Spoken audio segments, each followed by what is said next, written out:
A Dublin Christmas. Written and illustrated by Nicola Colton. To Orla, Christmas meant Gran.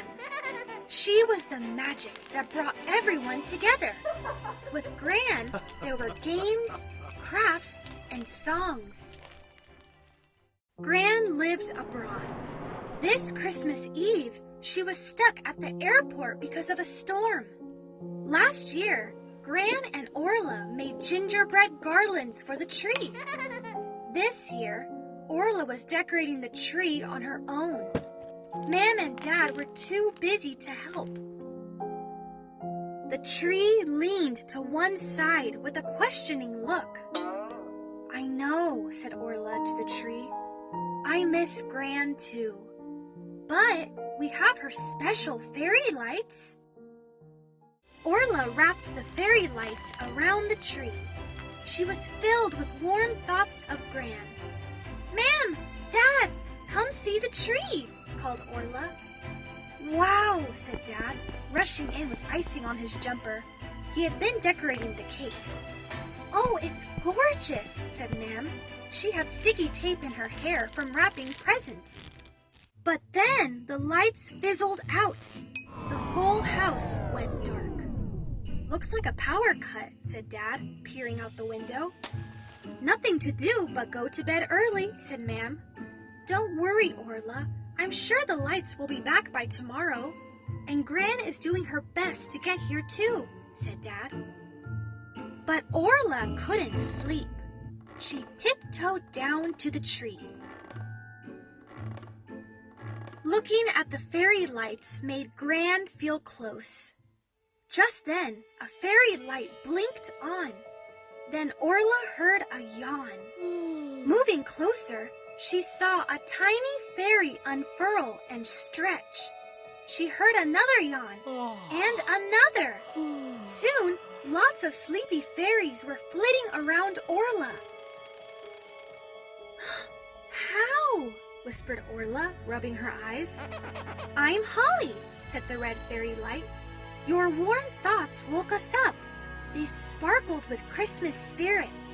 There's not much this year. People have forgotten this season is about spending time together." "Is that why the lights went out?" asked Orla. "Afraid so," said Holly. "But we can fix that. Want to help?"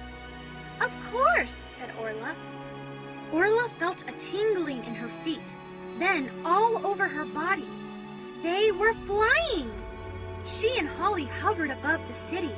It was a sea of inky shapes. "Think festive thoughts," whispered Holly. Orla thought of her Gran's gingerbread. A dark street flickered to life. Children cheered and pressed their faces to the window. Families began to sing and dance. Grandparents celebrated with steaming mugs of cocoa. Their joy spread, and other streets began to light up. "We're going to need some help," said Holly. They drifted in through the window of the National Library. In the reading room, fairy tale books flapped like birds, and fairy folk flew from the pages. Together, they floated up to Grafton Street. As they passed, Christmas lights turned on above them. Tiny doors opened and shop elves poured into the street. All of Dublin was filled with light again. At Stephen's Green Gate, fairies swirled around the tree singing. "I wish Gran could see this," said Orla. "I know just the place for wishes," said Holly.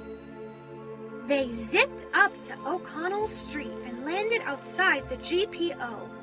Holly tapped a stone. A red door appeared. Inside, elves bustled about with stacks of glowing letters. It wasn't like any post office Orla had ever seen. "Would you like to post a wish?" asked an elf. "Yes, please," said Orla. Her wish was sucked up through a tube and whizzed above their heads. As it did so, a clock chimed.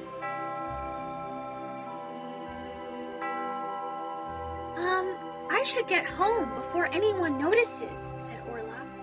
Out the red door and up into the air they went. Below, Dublin was now a sea of twinkling lights. It was magical.